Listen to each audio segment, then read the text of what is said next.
viewers of these two idiots should be taken. Just a massive Please be aware. disclaimer. Yeah. Anyway, right. And if you are gullible enough to be taken in by these two, then good luck to you.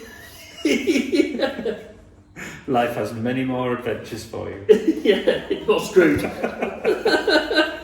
Muted some of your F's as well. Was I effing? Yeah. Oh, no. Are you bothered about getting political?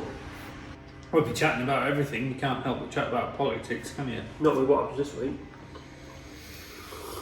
No. Oh, yeah. So, how long till they just take all the land off us, comrade?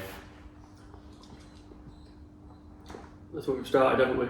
We're off. We're on it. So back for another do. Hopefully the dogs will keep quiet. So yeah, for a bit of context, we are in Wensleydale. Where you live is further up Wensleydale. Some would argue I'm not in Wensleydale, but that's depending on how far up the dale you are. That then alters where the dale starts. If you can fall off the A684, this side of the A1, we'll call it Wensleydale. That's what I would as well, but Yeah. some people further up the dale think it starts further up the dale. So anyway.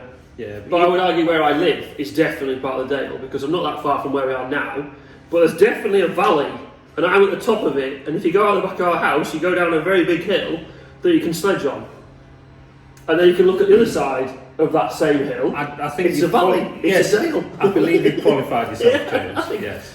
But that soon runs out.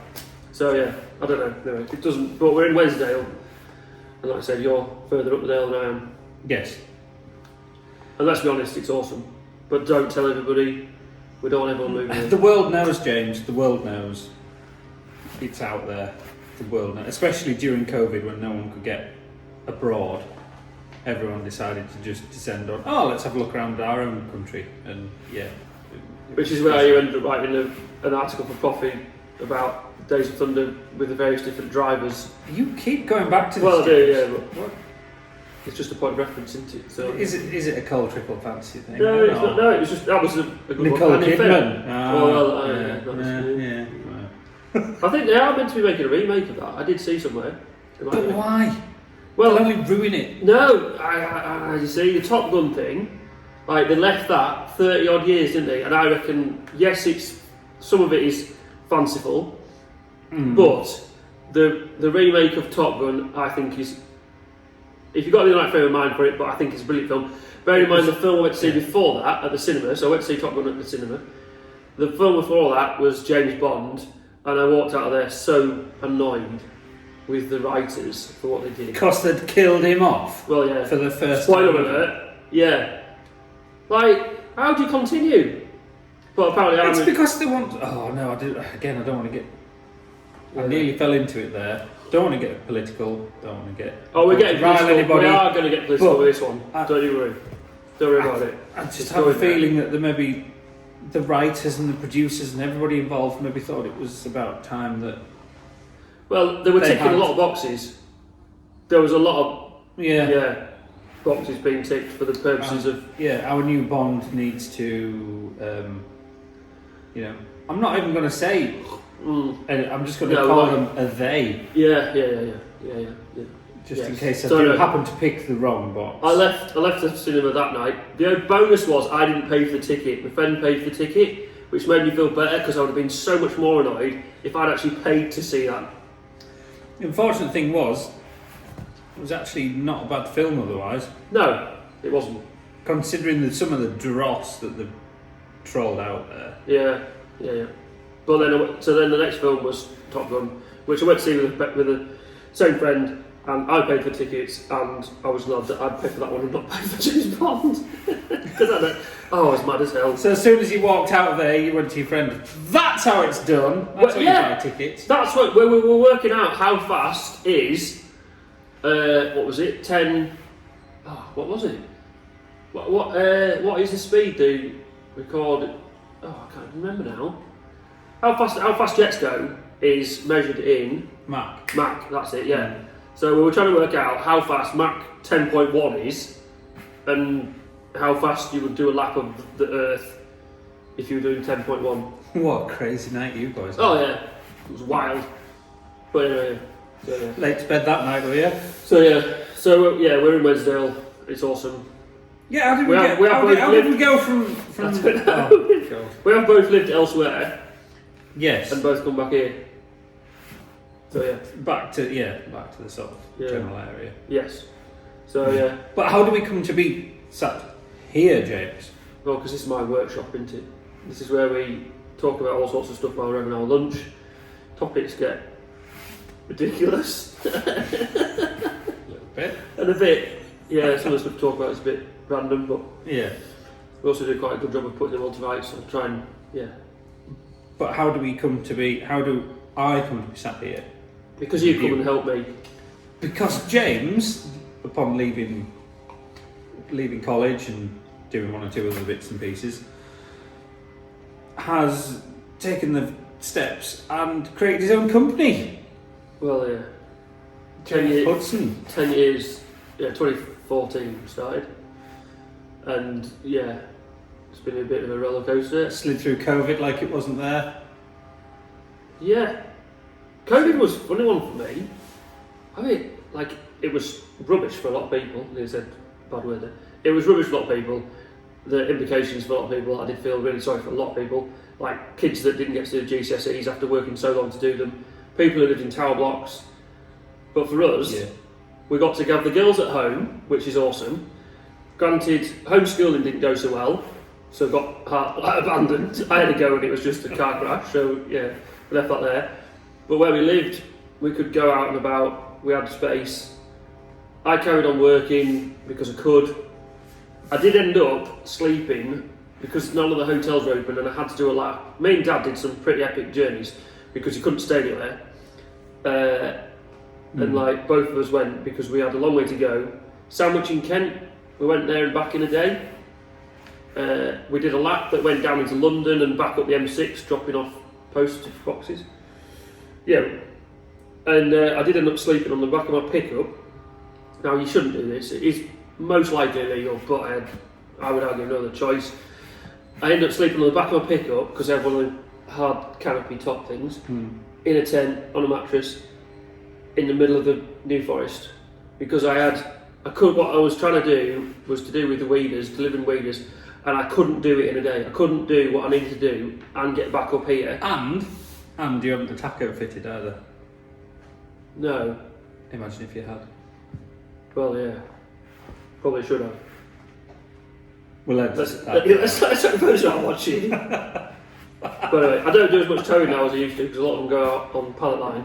Yeah, which is marvellous. And that was a bonus of COVID, to be fair, that we've decided I needed to get a transplanter to Sandwich in Kent quickly because the customer wanted it, and I couldn't go, Dad couldn't go, and in fairness, a friend suggested putting it on pallet line, and that was revolution. Yeah, it was brilliant. Like for the cost of it, it just wasn't even worth getting in the pickup for the cost of getting it there. So a lot of them seem to go out like that now. You can't buy the fuel, can you? No, I couldn't. I think the first one, because they priced it wrong, was 160 quid to get it from here to Sandwich in Kent. I couldn't even, like, it's just not even worth entertaining it. Just not even worth that. Anyway, yeah. So yeah, end up doing all sorts, and yeah. And you come and help us, and keep us right, keep us sane, help me make decisions. We've got, in fairness, that's one thing I've got to do. I've got to show you something later on that I went to see someone on Monday about a project, and I want your input into it to work out what you think the best way is to do it. There's two ways of doing part of it. They got past the deal or no deal bit on the phone then? Yeah. They did? Yeah, we had a chat. And I You're said, in? Yeah, well I said, look, so if you're somewhere in the middle of, go to your auctions at Selby, buy something that's had 4,000 hours put on it, someone else has had the best out of it, or you're buying brand new, and somewhere in the middle is where there's a point at which I have to say, look, I can't, it's not worth me carrying on, like, where are you on that scale? And he said he would probably buy new, which sets, like, now I know that, right, it's worth me investing the time looking at exactly, hence why you've gone from I'm out to I'm in. Yeah. Once you've felt the depth of his pockets. but only because I've made the mistake You've before. awfully long arms, James. I have, yeah. Need to be. I've got it wrong before. I've made so many cock-ups, it's unreal. And like, you can get talked into doing stuff that isn't worth doing. You're not a charity. Especially when you're working with people who, for whatever reason, a lot of them don't value their own time. Yeah. So you can be you can get talked into stuff that actually isn't worth doing. They're expecting you to go in with the same ethos. Yeah, and that's really difficult. Oh, yeah. Because equally, there's a middle ground between what they earn per hour, and what someone else doing the equivalent job in industry would get paid. And I'm not saying I want that, but I'm saying there's a middle ground, and I want to be somewhere in the middle of it. And it's quite an exciting project to me. I think it could, yeah. And one of his questions was, well, if it kicks off, what do we do then? It's like, I don't mind. I can build them, you sell them. Can do a deal where you get paid so much of each one that sells. But equally, I've been in a position where I've designed stuff, you think it's going to do really well, like we said last week, and actually, the market's not that big. And so, yeah, I can't afford to gamble on stuff selling really well. Although, admittedly, your last thing, the novelty idea of it, magical, chocolate fire guards, but it's just, they never did just take off. No, but if you see the fire guard that's in our living room, that I think it was made of chocolate. Oh, you made one? Yeah. Oh, it's solid. Did you need the forklift to get it in? His box section, it's only 25mm box section. Right. But it's, yeah, doing a sterling job. A fire guard. Yeah. No one can see the fire. They may as well. The house could be ablaze behind it. You wouldn't know. There's not a flicker from the side of it. Nothing. It's basically a radiator. You don't see the fire. You just feel like heat off the steel of the fire guard. But yeah, all the little kids in the house have to don't go near the hot wall. We had one of them like epoxy frame things that like Universal type thing, which is just a pain in the backside. Things. Yeah, just a pain in the top. So this one's got a gate on it. You've got a door in your fire guard to go and stoke the fire up. Yeah, with a spring bolt. Asbestos suit over up next to it. Just got to put a few more coals on. Zip. So yeah, no. Yeah. Where's Daddy? The blast furnace. So yeah. Anyway, where have you been at this week? Oh, just messing around. Around home, nothing major. Messing about with sheep. Trying to get them. We had a crap lambing time last year through one reason and another, and also wasn't helped by shitty conception rates. Well, no, sorry, they were mainly lamb, but we were way down on percentages. We're normally about 180, 190 plus. Yeah, so that's nearly 2 lambs per Very sheep. nearly, yeah. That's the ideal. 2 per sheep, brilliant. Yeah. 3's a pain in the arse. 1's unproductive. So for those who don't know, sheep only have 2 teats. Yeah. So 3 lambs on 1 sheep is... Exactly. Especially when if you've spent a lot of time and effort feeding them through winter as well. So you've feeding the sheep. You've got them pretty fit, and just one lamb with them, it's not viable. Well, they finish quicker, arguably, but it's not where we need to be. Yeah. Because we've been, and unfortunately, of all the times for it to happen, you get these bits of storms that run through where you have a bit of a bad run of it, and then you're up and away again.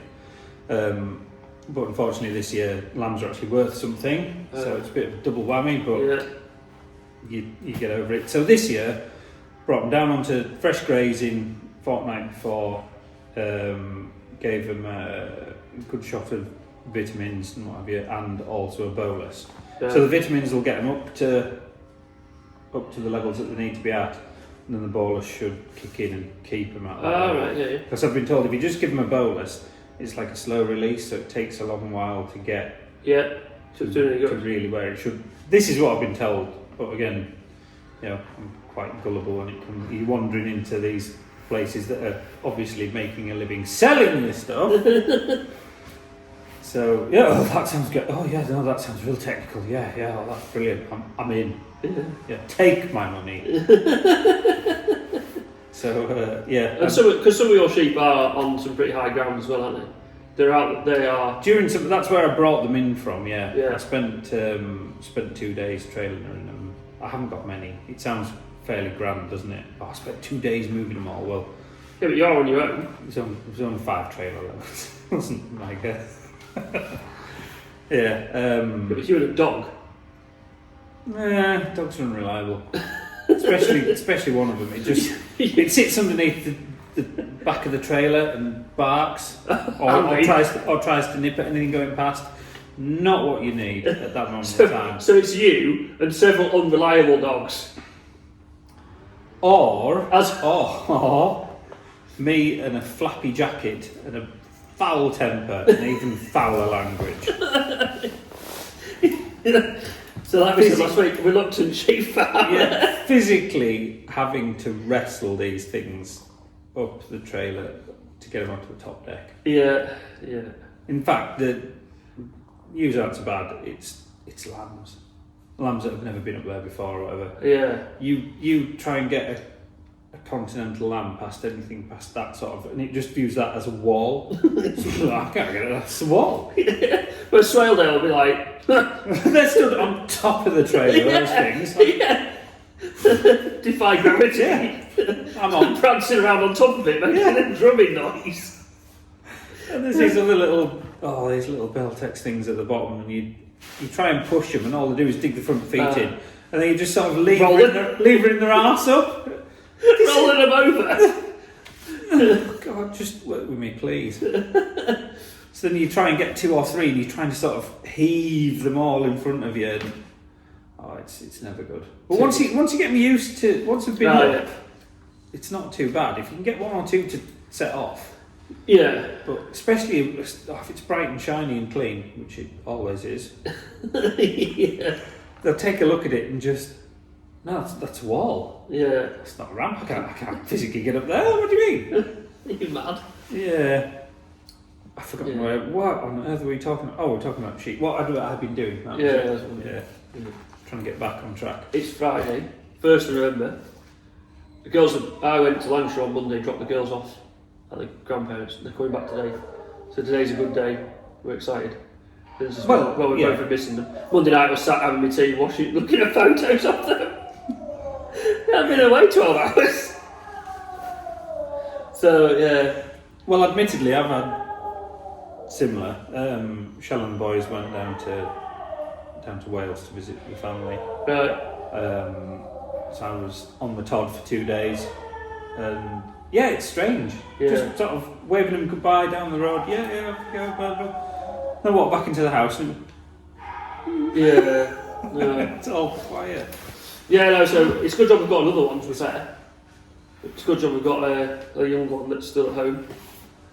And just in case she happens to grow up and leave you, what should we do? Maybe have another one on the boil? Yeah? Maybe, why not? Talking about that, we've got a sponsor. First sponsor, although in fairness she has been sponsoring the workshop for many, many years. Bake Yorkshire. Brownie. Who might this be, James? This might be my wife, who's us. An epic baker. Yes. Who bakes brownies and sells them on the internet. So that is trimmings from this week's, and these were basically because she was sad because the girls were away, so she tried to make something else to make them better. But the rest is like off-cuts of. So yeah, she doesn't know this, but she's basically been sponsoring the workshop for as long as she's been providing us with food. So I thought, well, yeah, you've no idea how much more productive we are if we know that there's some brownie trimmings sat waiting for us. Yeah. So bakeyorkshire.co.uk. Get your brownies online. Yeah, and you can't understand how annoying this is. That they're sat there being all tasty and we can't eat them really. No, not really.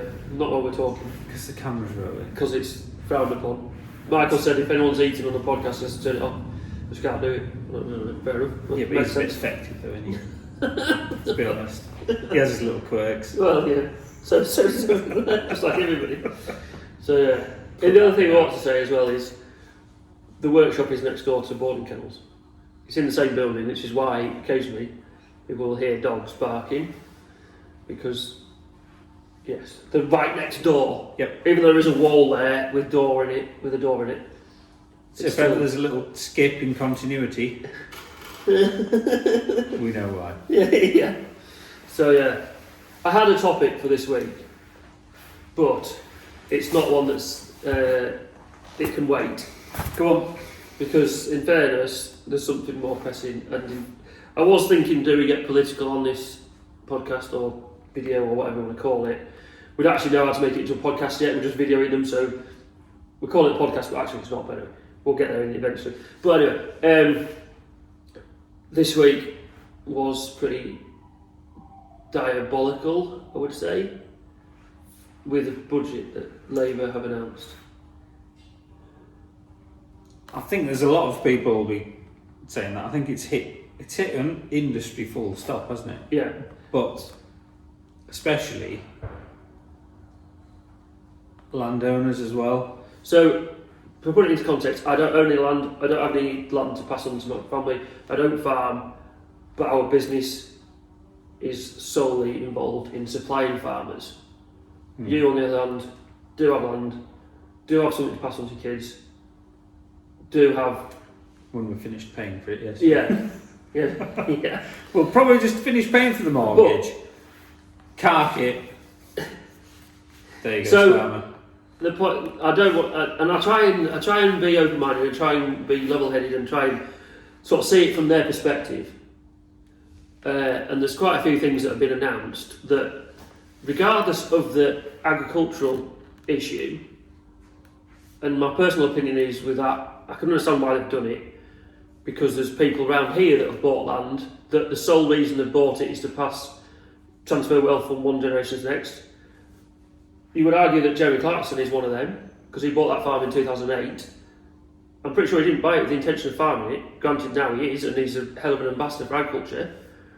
But it would be nice. Yeah, it would be interesting to know what his motivations were at the time. Whether it was just an idea of, oh, it might be nice to have, or if I do this, I'll be clear. But to be honest with you, I would think people such as himself will have the wherewithal to be able to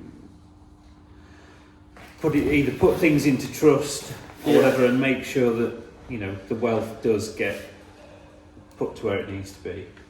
Yeah, so my issue with that, what was it, agricultural, or was it tax relief, isn't it? Is that the threshold's too low. Because it's £1 million, but a lot of farms are worth more than that just for the land, let alone anything else. I can understand why they've done it, and I think the threshold needs to be a lot higher. I would argue that a good sized farm, something that you would like to aspire to, you could because it's viable. You could hit $1 million before you leave the yard. Yeah, you aspire to it because it's viable and it can earn you a living. Yeah. That's why you aspire to it. Yeah. You're at $1 million, house, buildings, maybe even cottage, whatever. You've clicked $1 million in no time. Yeah. $1 million isn't what it was either. No, and it's going to be even less in the future. Mike said, in fairness, like 2 rules making podcasts is always have the cameras rolling and don't try and talk about something you've talked about before, because it comes across as you've already spoken about it. But don't try and recreate a conversation. So yeah, we've got that bearing in that mind. So regardless of the land tax thing, everything.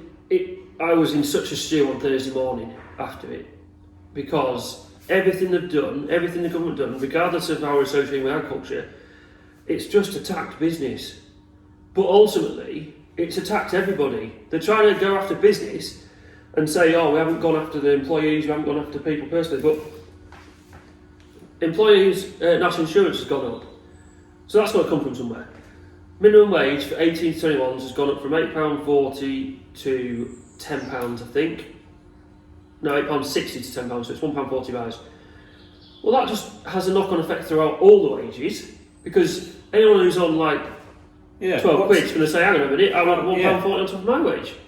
How come he's worth this? I've been here so long and I'm his boss. So like, that's another like, and Rachel Reeves just seems to be saying, oh well, I've gone after, it's business that's paying for it. Well, who the hell pays? Like, and the other one was that drove me even wilder was there was someone on the radio saying, and it was a talk between Charlie Mullins, who is Pimlico Plumbers down in London, and someone else. I don't know who the lady was, but her opinion was that business should just take a hit on profits. Like, I know funny, but making a profitable business isn't easy to run. And why would, like, I don't think people understand that you're doing it to make a profit. Otherwise, what's the point? I could be wrong, but it sounds like they're hitting the medium to small size business as well. The really, really big businesses, the sort that, I don't know, for instance, tend to try every little which way they can to dodge tax. I would personally think if you are making a profit in a particular country, then the tax associated from that needs to go to that country. Yes, yeah. Regardless of whoever may be working for the company, if it is made in that country, it needs to stay in that country. Yeah. Also, I will say, I don't employ anybody. I don't, like, there's no full-time employees, I don't pay POA, I don't pay national insurance, but I would want to now. I didn't want to before, and even less reason to want to now. And that's what's going to happen, is people are going to have to do more work for less money, and people are going to, I don't know, I just thought it was such a kick in the knackers. Well, it speaks well to, I don't want to be stereotypical here, but I'm going to be. It speaks awfully well to your, I don't want to say communist, to your general Labour voter, who tend to be, I don't want to be stereotypical. I could very easily get myself into a lot of trouble and through arguably my own narrow-mindedness. But at least you're aware of your narrow-mindedness. I know, but a lot of people aren't. But a lot of it's true, though. A lot of it, some of my stereotypical views of things become stereotypical for a reason. Yeah. But I would argue that say for instance, the people that voted Labour, that got them in, are generally the sort of people who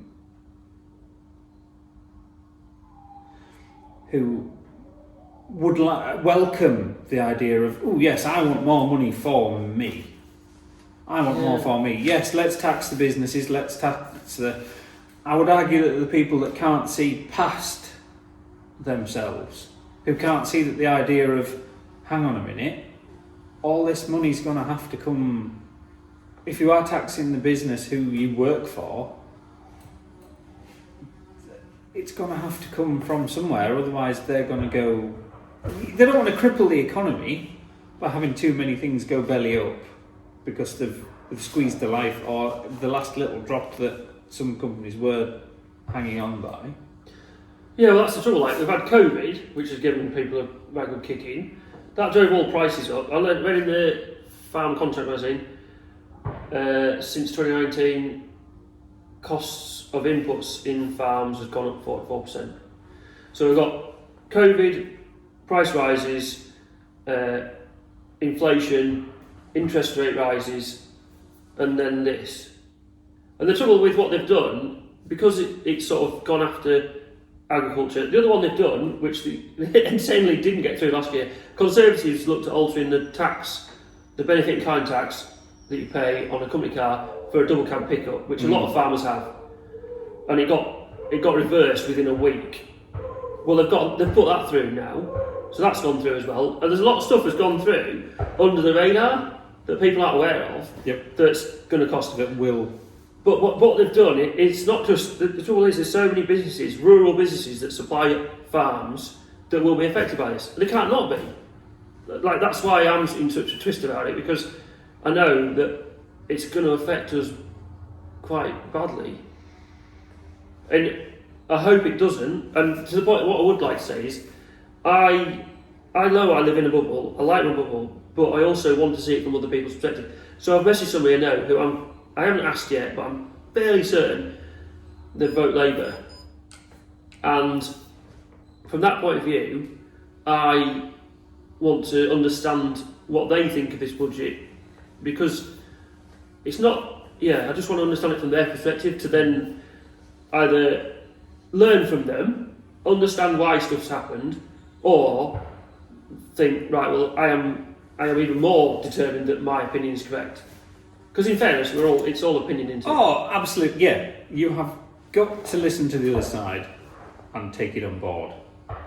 Because there are people from other backgrounds who have other experiences, who have other things pulling at them daily. Yeah. And that then becomes their main priority. And that in fairness is a point that, like, several people made, is agriculture is such a minority. This is one of the things I want to talk about in the future, was the madness of farming. So everybody has to eat every day. Most people eat 3 times a day, some people can't afford to. Everyone wants cheap food. And yet, our industry is basically a minority compared to the population that you think is in the big cities like London, Birmingham, Manchester. So it's just this correlation between, like, you have to eat to live, and yet it's just an industry that's considered insignificant. Yeah. This is how insignificant it is. Every time I go to fill a form in, and it asks your occupation. So I bought a new phone the other day, and it asks, what's your occupation? It doesn't say agriculture, it doesn't say farming. Like, one of the most essential industries in the world is pretty much 99%. I think I've only seen it once on the list. So every time you end up putting other, I'm like, it's madness to me. But it's just a reality that... In a minority, yeah. Yeah, we're out of a minority. The great public are becoming more and more decoupled from it. Yeah. More and more so. I will, again, I know we keep mentioning Jeremy Clarkson, but well done him for forcing it back into the limelight, and and yes, his claim he can clown around a little bit. Yeah. He is still making a TV program. Yeah. But above all that, he never pulled any punches on just how difficult it could be. No. And that, in fairness, the fact that the whole of the UK industry potentially may rely on Jeremy Clarkson to explain it to the masses why what the government has done is so detrimental is madness. Again, it's all just madness. So next year's season of Clarkson's Farm, I said this a few years ago, I was thinking, UK agriculture, if Amazon abandoned Clarkson's Farm, UK agriculture, every farmer would, and subsidy, like business that supplies agriculture, would not want to see that cease production, because it's done so much good. So it'd be worth the UK agriculture paying Jeremy Clarkson to make that programme, because it gets to so many people and explains everything to them. Like, for instance, a lot of the levies and stuff that I pay when I'm selling a fat lamb through the auction mart or whatever, there should be a little divvy that goes off. Divvy. Yeah. And we shouldn't need that, because there's the NFU, there's the HDP, there's all the levies that you're paying are going to people who do a good job, but somehow can't do it the same way that Clarkson does it. No. Because like NFU, everyone's like, oh, NFU haven't done the job, they haven't done... But the NFU are in an enviable position of having to try and work with all political parties. And that hasn't got to be easy. I think a lot of the time they'll spend just having to bang their heads against brick walls. Yeah. And I don't doubt they've been lobbying for this, what's happened this week, not to happen. There'll be people whose lives their jobs, their income, their whole way of being is being part of this system of lobbying and such like, and we're going off here to see, listen to this person, we're going off here and blah, blah, blah. Ultimately, they have nothing to show for what they do. Absolutely nothing. But they will have been wined and dined and well paid, and but they're just another parasites. The parasitic losses in this country are horrendous. Yeah. I can remember when we had our was it Digby Jones? Yeah. Gave a talk at our graduation, and he said. So we graduated from Harper Adams at the same time. 2002. Yeah. Long time ago now. I can remember he was brilliant to listen to. Yeah. Very intelligent man. But he was telling us about, say for instance, being a member of Europe wasn't particularly a problem. It wasn't a problem for the rest of Europe. You can put into legislation whatever laws you like.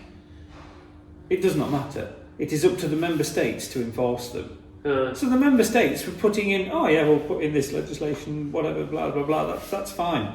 They weren't enforcing them. They didn't give a shit. Sorry. But I think he said it was rural France he was going around. And everyone, all these little villages and what have you, they had their little, say for instance, butching house where there were, their own produce or pigs or such like. It was butchered and what have you. He said, we can't do that over here. No. Couldn't do that. It all has to go to a licensed abattoir and be this and be that, and there has to be a vet brought in from wherever, Slovenia or whatever, to watch over things happening. Not to actually do the work, but to oversee it. At a cost? At a cost, yeah. Well, what was it, McIntyre's, was it?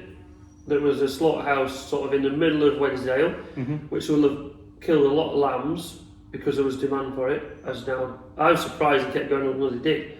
But was it last summer they packed in? Or this spring? It stops at some point, haven't they? I should know, to be honest. They're just up the road from you. I know. I used to see wagons. There's an outfit on Facebook that I follow, and it's quite entertaining. And they used to do hanging meat throughout Europe. And you see his wagons coming up. They're way down in the south of England, and you see his wagons coming up and going up the Dale to get hanging meat out of there, and that's gone. Yep. And so it's but the top and bottom of it, my issue with the budget has been that it's a tax business at a time when the job was just looking like it was going to get right again, and all the taxes they've put on, ultimately, they've tried to say it's a business. It's like the business is going to pay it, but fundamentally, the money that the business makes comes from selling products that the consumers pay for. Yes. So it's tax everybody. Yes. But from the ground up.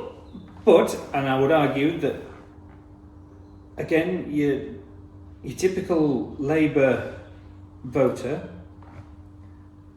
might not see it that far. They'll just see it as in, tax the rich. Yeah.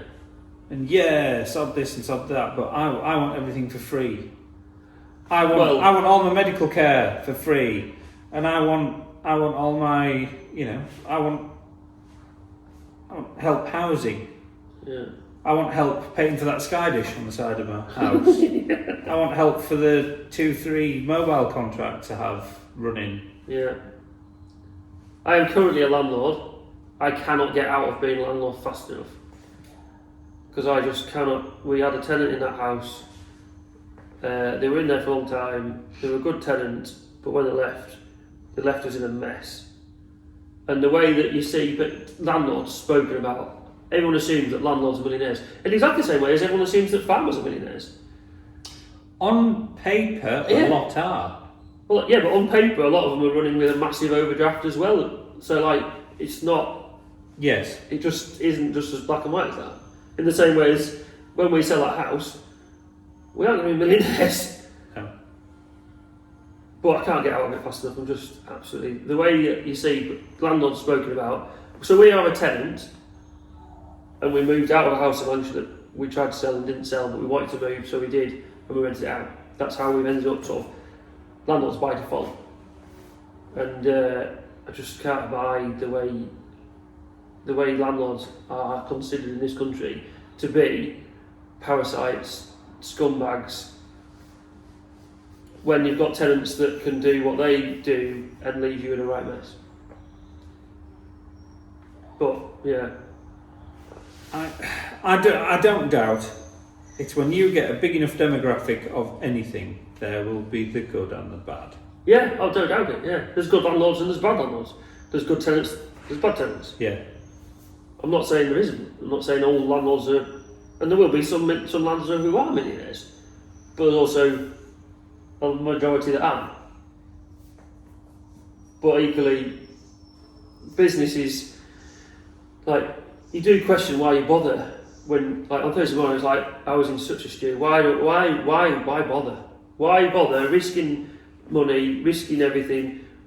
The damage that can possibly be done to a property by a bad tenant is quite something. Well, yeah, we got away sort of lightly in a way, but equally it's cost us thousands to put it right, to sell it. Yep. But anyway, that was a bit. We didn't intend to get onto that subject. No, we slid into it, and I've probably been far too stereotypical about things. But it just seems to be always. I don't know why. I have this stereotypical view that, for instance, and it's portrayed in the media, so it's come from somewhere. This isn't just me, but the Conservatives are all wealthy to start with. You know, they're all wealthy. They're all well looked after. You know, they just look after themselves. And whereas Labour, we're there for the common man. We're there for the working man. For the well. And I would argue everything they've just done in this budget goes after their core voters. It's done in a way to say, look, we're going to give you more money, and we're going to tax your employer. It's going to cut. It comes back round. Yeah. And the other problem is that, like, the £1.40 they've put on minimum wage, it goes up the chain. Yeah. So then employed James. well, it's meant to. But it's going to into. For those that are employed and working on an hourly wage, it will go up the chain. Yes. And so then everything gets dearer. Oh, absolutely. All they've done is just increase the cost of everything. Yeah. Because if everyone else is having to be paid more, and there's more having to be put aside for them being paid more in respect to like national insurance and such like, then we can't help but put up the price of our product. Yeah. And things have already taken a horrendous leap after, like you say, after COVID. So your £1.40 disappears. Do you know what I mean? That's gone. Don't even think you had it. Just don't kid yourself. You never had it. Yeah.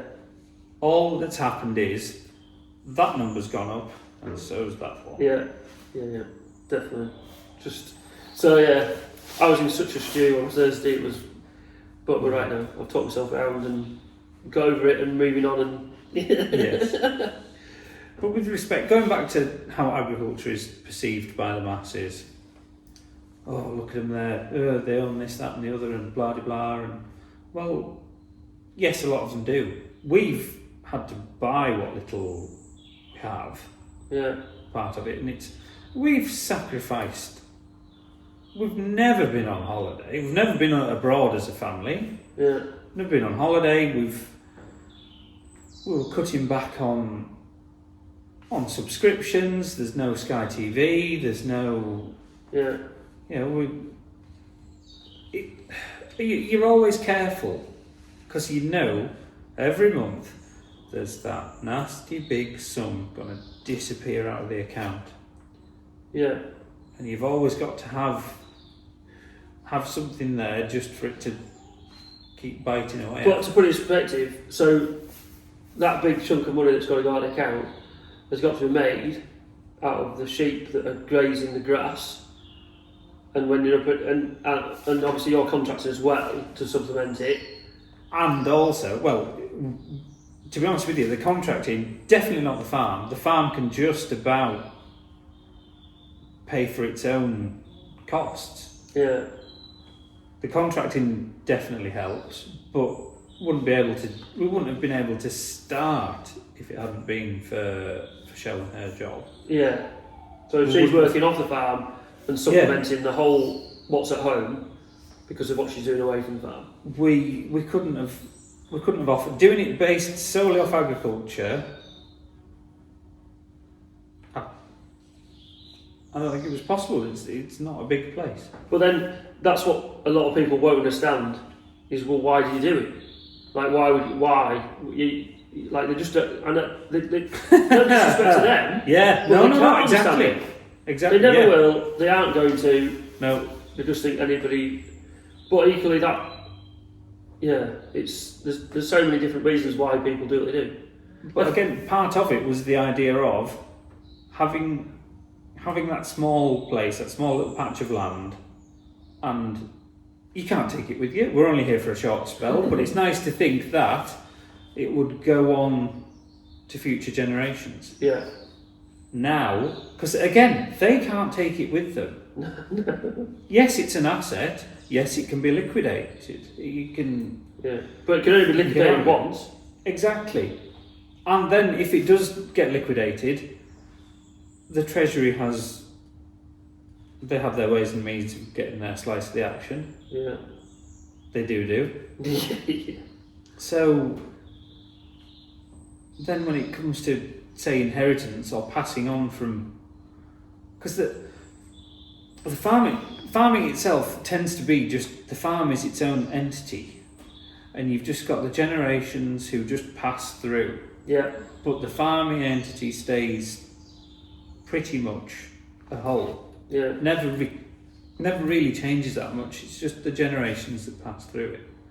So how does ownership, when you're passing from one to the next, that then you'll start eating away at the whole.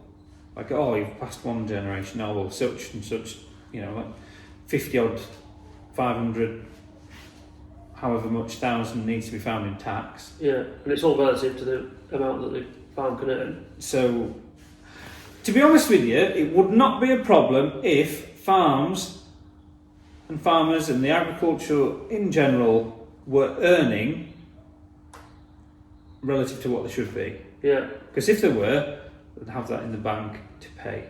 It wouldn't be an issue. There wouldn't be this uproar. No. It wouldn't be so much of an issue. If a proper value was put on food. Yeah. Problem is, people in this country, the current generations who are making all the rules and regulations, never really been hungry. No. Never had a proper hunger. No. I'd hate to see it happen, because that would, we're basically talking war. Yeah. Don't want to see that. No. No one does. But the issue is that the farming has had subsidies which were intended to subsidise the production of food to create cheap food. But I would argue that never worked. It basically, because suppliers knew that farmers were getting that money, so the price of inputs were inflated to basically make sure that the suppliers got some of that money, because they thought for whatever reason. Anyway, I don't think subsidies worked. So now we're in a position where we're getting grants. Well, not we're getting grants, but farmers are getting grants, which I would argue again is just the same as subsidies, in that you're getting grant funded to buy that piece of machinery. Well, instead of and not only the money that gets given to the farmers, but there's all the people that are administering these systems and schemes and whatever you call it, that are taking a wage. That comes at a cost. Yeah. Just give the money, pay the right money for the products. Yes. And do away with it. Don't get me started on these grant scheme things, because it's all for new technology. Yeah. I can't afford new to start with. Those grants benefit, they do nothing for me. No. It is only those... I know people out there who are on biggish farms or have a good enough income to be able to take advantage of these things and get 40% of a new machine paid for, or even 60% some of it, they can have it paid for them just because they can afford to have the new thing to start with. Often they don't need it. They're just, it's such a good offer, I'm going to buy it, keep it for a year or two, cash it in. Yeah. They don't need to, but it's such a good offer they can't walk past it. Whereas there's some things been on there that I could have done with, but I can't afford it. Yeah. I can't afford it to start with.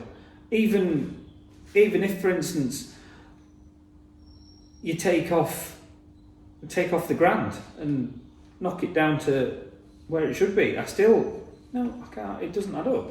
Yeah. Admittedly, it will do for some people who will use that piece of equipment enough. But there's never been anything on there that would benefit me personally. No, it doesn't do any good really. But the other thing that it does, and it's been the same for a long time, is that it puts a lot of pressure on businesses that supply farmers, because you end up in these periods where nothing gets bought. Example is robot milk machines. You've got people who are going to buy a robot, but they're going to wait for a grant. So nothing happens for ages, and then all of a sudden they get the go ahead. You've got the grant, so then it's full steam ahead. So that business that's supplying that equipment, and it'll be the same for it, regardless of what it is, the cash flow's just like this. That's like, and you can't get away from it. Yeah, I would say dairy's very susceptible to that. Well, that's because they, for instance, the people that you supply have a very good idea, very, very good idea of just how hard to squeeze. Yeah. They know just exactly how much to squeeze just to get as much as they can out of you without you going pop. Yeah. Well, there's something in the last few weeks that it's either Audi or Lidl, I can't remember which one, are going to invest 30 million into the UK dairy industry. And I would argue, well, that's brilliant, but just pay the money to the farmers. Like, pay the money through the milk price. Yeah, and that will automatically sort itself out. And that's like, I think it's 30 million over, it's 30 million over 3 years, so it's 10 million a year, which sounds like a lot of money. It is a lot of money, but how far it actually goes, I don't know. That is certainly not a penny a litre, is it? Well, nowhere near. So just pay the money on the milk. That would be far more welcome. I mean, I would. There's probably more to it than my simplistic view. There's probably a lot more to it than that, but I can't help but just think it's grants and subsidies again. It's just avoiding paying what stuff is worth. Food is cheap. What's it? Oh, I can't remember what the statistic was. I think it was back in the 1950s. It was it a third of the house, or maybe even more, or even 50% of the household costs was food. Yeah. I don't think we should get it's back there, but it's not. It needs to be more important. The madness of farming, that we produce food here, we also import food. Apparently we've imported more wheat this year than we've ever imported, which is a bit of a random one. But we produce food here, but you can import it cheaper. And yet we're meant to be like looking after the environment, we're meant to be protecting the environment because that's a climate change crisis. And yet, why are we fetching food in from abroad that's cheaper, not grown to the same standard that we grow to, not certified the same way? Yes. It's like, it's just a massive... It doesn't, as long as it's cheap, it doesn't matter. No. It doesn't matter where it's come from. The moral compass, suddenly, as soon as something's cheap, no, I don't know where it's from. No, yeah, we ran over a few polar bears on the way here, but it'll be fine, yeah. It's like the hypocrisy's incredible, isn't it? Yeah, what's your wagon field off? Oh, squashed penguins. Yeah, they as soon as things get cheap, it doesn't matter about things like that. It's nice to have. It's nice to have this. There's a certain feeling that you're doing right if you have all these standards and you're abiding by them, and you. Yeah. But especially if you're competing on the open market against someone who doesn't have to abide by all that. No. Say, for instance, you're. Don't know if this is still the case or whatever, but for instance, we'll say South American corned beef. Right. Will not alienate one country in particular, so I'll get in trouble. South American corned beef, or South American origin, beef often grown on replanted virgin rainforest, not grown to the same standards. Foot and mouth disease is endemic out there. It's not a problem. They're not bothered. We don't care. Just want me cheap corned beef sandwich. Yeah. Or my pasty. Yeah. And that's the country of origin on a lot of stuff when you go around the supermarket is unreal. Yeah. Why? Because the actual country of origin isn't necessarily what it's labelled as. There's a lot of often. Yeah. But especially fruit. You try and eat a little bit healthier, so you're into your fruit and veg. Fine. You look at the country of origin on a lot of it. Yeah. Why have we got peas here from Egypt? Yeah. I don't doubt there's some quite fertile land down next to the Nile and what have you, but a lot of the things that you're buying in, again, they won't be from the same. They haven't had to grow under the same standards. No, not at all. And ultimately, the same cost of production. Because that's what the standards are doing, isn't it, really? Those standards come at a cost. Mm-hmm. That has to be passed on through the sale of the product. And if you're not producing to those standards, you haven't got that cost. So you can afford to sell it cheaper. So, and not only are the standards in this country pretty damned high, there's also another arguably parasitic arguably parasitic business of ensuring even higher standards.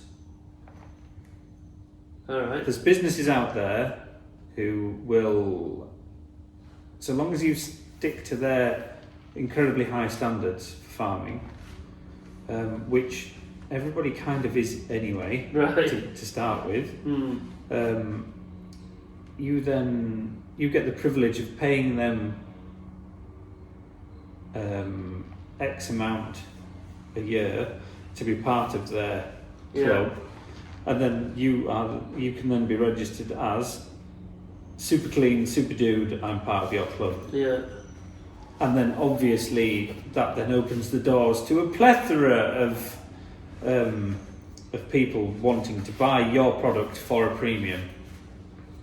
Really? No. No. No. Didn't help me one iota. Right. No. A lot of the thing I was already doing everything that they were asking me to do anyway. Yeah. I was already doing that. Because That's it was fine. in your interest to do it anyway. Exactly. Yeah. Yeah. Animal husbandry. Have you been doing this? Yes, I want these things to be healthy. Yeah. No, I am. If anything, I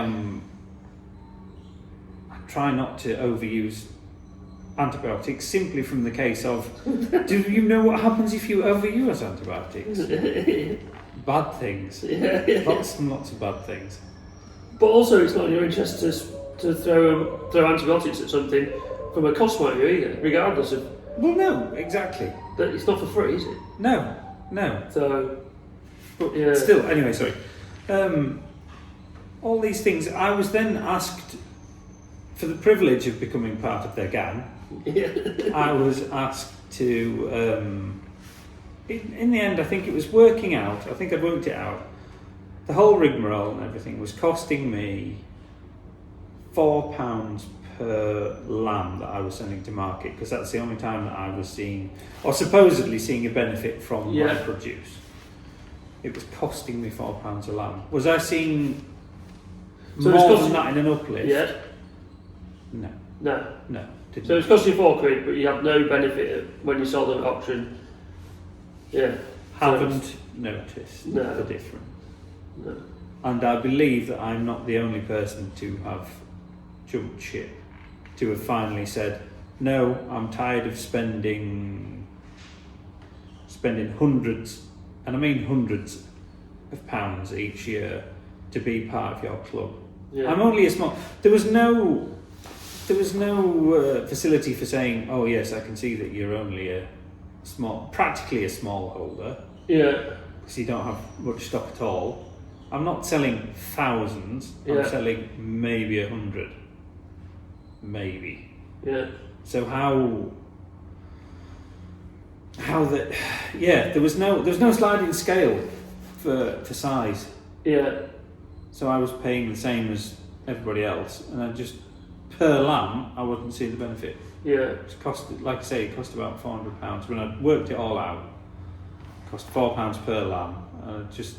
And I said this, I quoted this out, I sent an email out to them, I said, look, this is what it's coming out to cost me.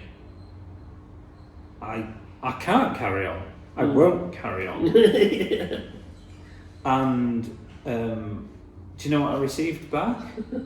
Did I receive, oh, I'm terribly sorry to hear this, that this is the case, we'd like you to stay, we'd like you to, or is there anything that we can do to facilitate this, or thank you for bringing this to, or even just a thank you for bringing this to our attention.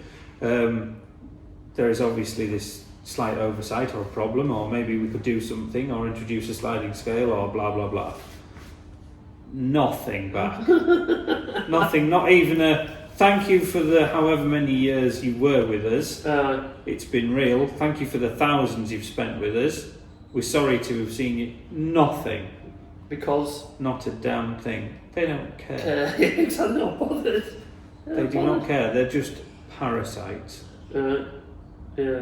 That seems to be my word of the day. Yeah. But they are. They're just parasites. They're going round and just sucking off the back of... To be honest, in this country, we have the highest standards there are. All right? You wouldn't believe some of the shit that goes on in the rest of... Oh, yeah. Even the developed world. Yeah. It's horrendous. But somehow the general public don't value that. Do you know what I mean? All they really want to see on the shelf is cheap food. How it's got there, they don't seem they don't seem that bothered. And yet, like I said, oh no! They will say they're bothered. They will say, they will write their name down. They will tick a box. They will petition. They will say this, that, and the other. I'm really bothered about this, and yes, I truly believe in animal rights, and I truly believe in this, and that needs to be right, and this, that, and the other. You stick them in a supermarket, you shove them in front of 2 pieces of meat, that's from across the water, might be what it says. That's £2. This lump over here, it's been grass fed, it's been reared just 3 miles away, that's £5 though. What they're picking up. Every single time, even those, they're not. You ask your general shopper as they're going around, they'll just be picking. Oh, we'll have some of that. They'll just be looking. They will be buying on price, and yet you ask them. You go and stand outside in the car park and ask them. Don't stand in front of the meat aisle. Go and ask them somewhere else. How do you feel about it? Yes, very strongly. Very strongly. Yeah, it's frustrating. And the funny thing is, like, I can only see food prices going up in lieu of what's happened this week, and yet it's sort of I'm in a funny situation where food prices going up has the potential to help my business, because that means that farmers have more money, potentially willing to spend more on the stuff that I sell, but then it hits me when we go into do our shop, and we're spending more money than ever on food because food has gone up.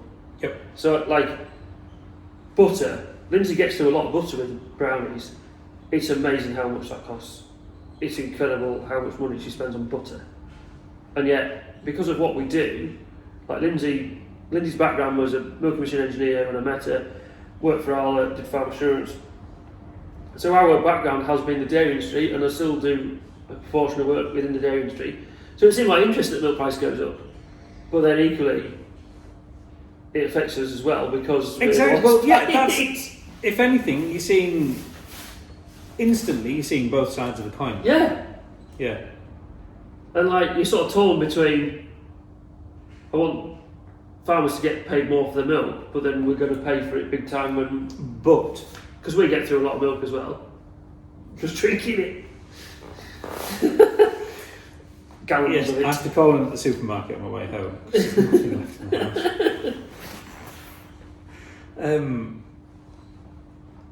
Well, it wasn't that long since I can remember buying a block of butter, £1.10, £1.20 if you wanted some of that fancy stuff with the little sprinkly bits of rock salt in. Now, solidly across the board, you're nearly tipping the scales at £2 a block. Yeah. But I wouldn't mind if a lot of this was getting transferred back to the initial raw material producer. But there's too many people in between that already take a huge slice of the action. I don't know the figure, but I do know that Tesco's announced record profits last year. And it was in the billions. I've stopped shopping there. Yeah. Well, yeah. We haven't, but more because we get it delivered. I detest going to Aldi and having all the putting all the shopping, and I mean all the shopping. Because we have two biggish youths at home as well. They can eat. Destroy food. Yeah, just come home. Both of them come home from school, rip the fridge door open, blah blah blah blah blah. Gone. Packets thrown. Yeah. Wrappers all over the floor. Like, how was your day at school? How's that good? Right. Epic. God, I've even forgotten where I was. Got shopping at Aldi. Oh, sorry, yeah. I absolutely detest going there. You'll pack everything into the trolley so it doesn't get mushed and squashed and this, that and the other. You get to the checkout and it's a free-for-all. Yeah. Honestly, it's like the first 5 minutes of Saving Private Ryan as soon as I rock up there. I can't get everything onto the conveyor belt. Yeah. You're having to stack that up high. Every time it shunts, there's shit rolling off and breaking on the floor. You're like, oh, God. And then you're thinking, well, I haven't got time to go back for another one. Just gonna, no, that's just... Collateral damage. Leave me. Leave me, go on. Save yourself. Yeah. Oh, and you've usually got... Often you can have the kids with you or whatever, and sometimes they can be awake, sometimes not. Let's just get out of the way. But you finally get everything on there, and then you whip your trolley around to the other end, and it's just... Oh, it's like a reverse trolley dash. It's just... Everything's thrown in. Yeah, don't worry about those baked goods down at the bottom there. No, yeah, let's pile 5 gallons of milk on the top, it'll be fine. And then you get back, and then you finally get out to your car, and I've got to bag all this shit up now.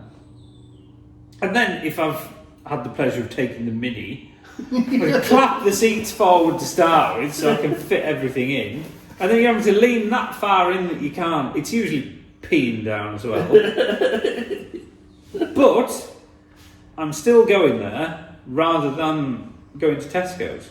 Which is I like the whole scan as you shop thing. It was very, very civilised. Everything just worked well, and you just waltz down to your car and done. But they are pretty ruthless with their pricing of their suppliers. Yeah. There is no need. Not when they're recalling record profits. But don't get me wrong, it's not just Tesco's that are like this. No. All big buyers will be like this. I'm not singling them out. It's just our nearest big supermarket is Tesco's from where we live. Yes. And there is an Aldi next door. And Yes. there's a little bit further along the road, but you forget it's there because it's not in. It's just like it's funny how some shops you just forget are there somehow. Well, no, you remember it's there, but I'm never. Whenever there's, say, for instance, some big fever rush goes round that they're selling plasma cutters in Lidl again. In the middle aisle. Yeah. Oh, I'm never ever passing. No, that's true, isn't it? I can never warrant a trip just to find out that they're all sold out. Yeah. Oh, fine, whatever. And they were only capable of cutting 0.5 mil thick steel anyway. When really, it's 25 mil or nothing. Oh yeah. Well, you see, a lot of them are advertised. Oh, it'll give you 16 mil of clean cut. Yeah, I don't care. What's your severance? If it'll do 2-inch severance, I'm in. I don't care. Clean, I don't care. Yeah. That's what I've got a grinder for. Just hack it in bits. The closest I can get to that is putting a 2.5 mil rod into my welder, cranking it up to 200 amps, and just burning your way through. burning everything to death. Yeah, you can get gouging rods. Yes. With like an air feed down the side of them, but We're not that technical. again, it's you need a compressor and it's all just, whereas this you can just burn. But then There's just a pool of molten steel on the floor. You're taking like 4 inches of steel sideways out. you can't mess about though, because You've got to be committed. if you sort of gone halfway through a rod and then you just happen to sort of lift your mask up and have a look, what's left of the rod will be glowing red and its structural integrity has been compromised. So It's like basically, you know how you have like a sparkler as a kid and it can get a bit of a droop on? Yeah. Well, same thing. Just don't mess about, keep going. Right into the end. Well, it's like putting a hole in a girder for a pin to go through on a gate. Oh yeah. Could go and get a core drill, could go and get or there we go. I'm done. And if you need it a bit bigger, you're not messing. Oh no, that hole wasn't big enough. Oh, I'm gonna have to get a die grinder out. No, a bit more burn. Anyway, I think that's all I've used those 2.5 mil rods for.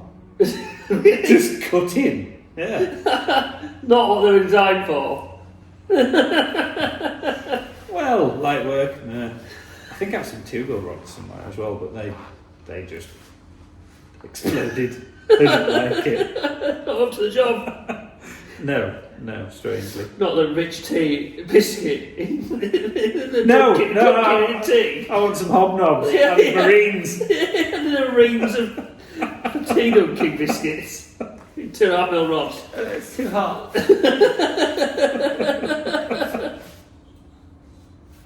Oh dear. True. Yeah. Right, we'll have to wrap it up. Roger. Yes, we will. We've got a quite. Yes, that was. I didn't intend. I was like, do we make this political? Do we steer away from politics? But You're going to have to edit the crap out of this because I've said lots of inflammatory stuff. I'm going to leave that in, just to drop you in it. Well, at what point? I know, but, and this is quite a valid point. Technically, we put this out. Yeah. That's then technically publishing. Right. At which point is that as good as me saying, "Oh, well, that's true"? No. Does that become slander? I have no idea. Because it is. I am fully aware that everything I've said is my own opinion. and people are welcome to disagree with you. The issue I have is when people miss the definition, like miss the point. Well, can't define where their own opinion ends and when facts start, and they will deliver facts. Well, they'll deliver opinion as if they are facts. As fact, yeah. Everything I say, you can disagree with it, you can agree with it. I don't mind. It's opinion. Yes. Yeah. Again, everything that I've said could well be bollocks. Most of it. Let's be honest. Fact. Most of it is. Exactly. Yeah. There needs to be a disclaimer somewhere that, in no way, shape, or form. This is it. This is the disclaimer. Anything he has said. If you take offence to what we said, unfortunate, but it's our opinion. Yeah. Move on. If you do, we don't mean to cause offence, certainly. No. But if you take it, take it. yeah, take it all day long. Just take it. Yeah, we're not bothered. We're not bothered. Like, it is what it is. True. This is why in elections it does bug me that people get on their high horses about who they're voting for and who you shouldn't vote for, because it's opinion. It's your opinion based on your reasons. It's personal. It's relevant to you who you vote for and what you see. So yes. There'll be people. Everything we've said today, people will disagree with it. Absolutely fine. I ain't bothered. Just going back to, again, political. We've only ever talked about Conservatives and Labour. Yeah. There are other options. Yeah. And I think one of our neighbouring politicians over in Cumbria, Yes. Lib Dem. Yes. Tim, is it? I can't. Tim Farron. Tim. Is he not? Well, he might be Cumbria. Is he not Lancashire? Somewhere in Lancashire. Well, I'm pretty sure he's got. Does he do Sedbergh? Probably, yeah. And Yeah, I thought it was Sedbergh and towards Kendal and somewhere in there. But Yeah. I could be wrong. No, I think you're probably right. Actually, I think there is. So when we lived at Longridge, there was a Liberal Democrat MP that was pretty effective over there, and I'm not entirely sure if he wasn't in charge of constituency or not. I think I'm getting Tim Farron and someone else mixed up. But all I've ever heard are good things. Yeah. And at which point it goes, you're not talking about the party, you're talking about the person. Then. Yes. Yeah. And where do you stand on that? Where do you stand on? I really like this party. Yeah. This party have better views as far as I'm concerned for the country, not just personally, but for the country. This person over here, the person whose party is far better for everybody, I don't like them. You don't like the person. Yeah. But you agree with the party, but you don't like the person. Yeah. Yeah. Whereas on the other hand, there's a person here for a party whom I really don't care for, but is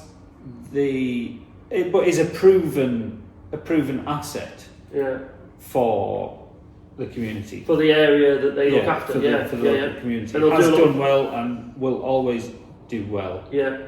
And where do you stand there? There'll be people that have faced this. Yeah. Well, this was something in the last election I became aware of, and I don't know if I was being really naive that it didn't already exist, was vote swapping.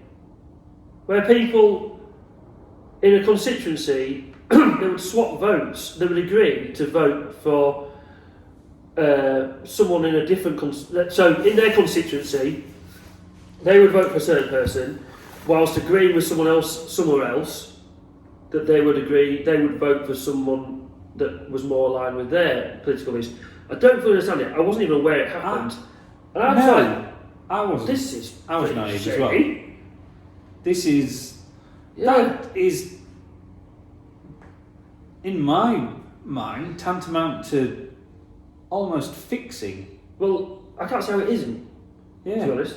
Bearing in mind, it's worth saying, so our constituency is Richmondshire, which is Rishi Sunak's constituency. He's been our MP for quite some time now. And, in fairness to him, I'm not aware of anybody who has anything bad to say about him. He put himself about a lot, even when he was Prime Minister. Yep. He's been to Wednesdale Show 3 of the last 4 years, which isn't the be all and end all, but it just shows that he is interested in mixing with. He's at least making the appearance. He's making an effort, yeah. Yeah. He spent a lot of time with farmers at local auction marts that I know of. I've seen a lot of stuff that he's sort of done, and and it was comedy when it was the election. And normally our ballot paper has 3 or 4 people on it, and I think he had 14 because he was the Prime Minister. And you ended up with a raving loony party and all this, what was it, bin face on the ballot paper. And you're like, what? I was so tempted by bin face. He damn near won me over that time. Did he? Yeah. Because apparently it doesn't cost you a lot to go on the ballot paper, and if you get a certain amount of vote, you get your deposit back anyway. So I can guarantee next election, because it isn't the Prime Minister, we'll be back to 3 or 4 candidates on the ballot paper. But to be perfectly honest with you, of the main rivals from the main opposition, I was just about to say I this. didn't have a clue who they were. No, because the lad who was the Labour candidate wasn't like. I don't think he maybe showed his face here, but his address, that was what got me. A lot of them, they're like, the name was there and their address. Well, his address was London. So he wasn't.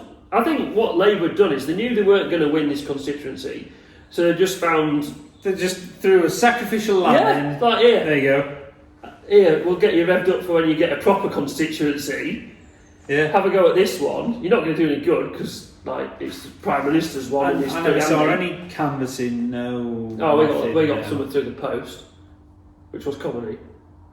Yeah, but I'm middle of nowhere anyway. Well, yeah, but we had quite a few of them given their addresses somewhere nowhere near here. And in fairness, I don't like Rishi Sunak has a house locally. I don't think it's actually in the constituency he's in, but it's not far away. And at one point it would have been, because they changed all the constituencies, didn't they? And someone in a local town was kicking off because Rishi Sunak had screwed him over because he wasn't their MP anymore. Well, the fact that everything got changed was nothing to do with him. That was a separate thing altogether. So it's like, not sure. They was complaining to him about that. Again, if people want to take offence, Yeah. they will. Yeah. There's nothing you can do about it. No. But Anyway. I still think that half of the things that I've said on here should really not be aired. Well, so we're going to end up with a 10-minute podcast. A 10-minute disclaimer at the front. Right. Yeah, We've let's got get some work stuff to do. done and let's eat some of these Yeah. lovely bake brownies. What What was that bake, James? BakeYorkshire.co.uk, yes. What's that? Online, Sorry? BakeYorkshire.co.uk. And they make? Brownies. You can order them online. There's an online shop. You can select exactly which ones you want. You can make a box of 6 or 12, I think. And basically you can say you want donuts, so many these, so many this. Posted. Posted, oh yeah. You can get brownies so for instance, if you, I don't know, mess up, you could... You could get yourself out of a hole. You could get your significant other some brownies posted. Yes. Even posted to their place of work. Yeah. That was one thing, like you said about COVID was rubbish for some people, but brownies went bonkers during COVID. Just went miles. Like, I couldn't get over it. How many boxes I was being dispatched, because like no one was allowed to go anywhere, but obviously you had to go shopping and posting brownies, and I was posting a lot of brownies. So yeah. Were you spraying them with disinfectant first? No. Because they were tasted rubbish. Nobody knew about COVID, did they? What? We only knew what we were told. We thought if you got it, it was... Game over. We thought it was 50-50 whether you'd end up on a ventilator. Yeah. That's how it looked. Yeah. And yet, when it finally came round, Yeah. it wasn't as bad as. The last time I had it, I didn't even know I'd got it. We did a test. I don't even know why we did a test, but I didn't know, like, if I hadn't done a test, there must be something that made us think, oh, I wonder if we got COVID. Did a test, was like, oh, I've got COVID. Oh, mint. But I didn't feel that ill or bad or anything. No, it didn't put you off going to the old folks' home, coughing over everyone. Have it. I've had a bit of this. Tasty. New variant? I don't know. Try it. Yeah, we'll try out. See what happens. I did get called for a COVID vaccine about 6 weeks ago. And the best bit was... Because they were sick of you going to the old folks' home. Well, I had it before Mum and Dad. Don't know why. I have ended up on some sort of list that means... Your high dependency. Well, yeah. They said, the first time it happened, they said, oh, due to your health conditions. I'm like, I'm not aware of any health conditions, so you know more than I do. And I went on Saturday morning, and it was like just everybody descending on the doctors. And there's this table, and they've basically got all these different colours, well, 2 colours, blue and orange, and there's a few oranges spattered through the table of people. But I was, yes, considerably younger than most of the people going to get it. And they pulled mine out and it was orange and all the rest were blue. I'm like, how come mine's orange? Oh, because you're under 60. So I was like one of probably out of hundreds of people, I was one of 10. And I don't know why. I can't help but think that someone's accidentally ticked a box for you somewhere. Yeah. Like that's high dependency, that's... Well, it's weird, is what it is. Because, like... I know what it is. Go on. They obviously think that you're in the family way, James. I mean, they've ticked the wrong box. Should it be your spouse who is getting this? well, some would argue it should be, really, but yeah. Yeah. For various reasons. But yeah. Dora Lynn's took one for the team. Yeah. I think she had it. I'll have had it a month before she got it. A vaccine, that is. But and originally I did think, well, is it? And I asked them, is it because I give platelets? They said no. There's nothing to do with it. I was like, well, I don't know. I have no idea. But anyway, yeah. Might be worth looking into though, James. Well, whether the medical profession knows something you don't. Well, do I want to know what they found out about me that I don't know? Probably not. I think we'll just bash on them regardless. So yeah. Anyway, we need to get some work done. Thank you very much for watching. This will be entertaining to edit. Take your time, James. Yeah. And we will. The only issue is next week I'm away, and the week after I'm away. Oh no! So we're going to have to do this. What will our 3 watchers do? 3? I'm one of them. I'm the other. Yeah. We can account for all of them. Me, you, and Lynn's. So anyway, we're going to have to work out a way of doing it. Yeah. It probably won't be in the workshop. I think I might end up coming for a ride up the Dale. And we'll find a shed to sit in. Yeah, don't worry. I I can provide you with some dogs to bark if it makes Ideal, it yeah. easier. Makes What, me the feel ones that are really good for rounding up sheep? Not that bad. Right, thank you for watching. We'll get on. Eat some brownies now. Yeah. Right. Ooh. How long is that? Oh, it's only an hour and a half.